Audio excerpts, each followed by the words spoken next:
Hi Michael, welcome to my show. I've wanted to have you on here for a long time, so I have to say it's an absolute honour.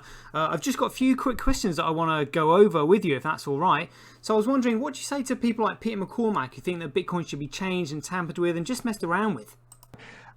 I like Bitcoin the way it is. Oh, so do we, Michael, so do we, but we really like it. How do you compete with that? In fact, I love Bitcoin the way it is. All right, mate, calm down, calm down. Well, you can't just leave it there. You're going to have to explain yourself. Tell us, what is it about Bitcoin that you love so much? The way it's currently constructed, it is possible to put all $250 trillion of monetary energy. Whoa, $250 trillion of monetary energy. Where's that going to go?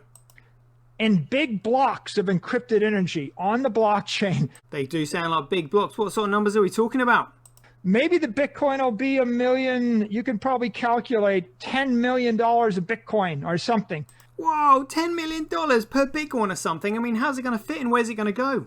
Big blocks, $100 million chunks on the blockchain.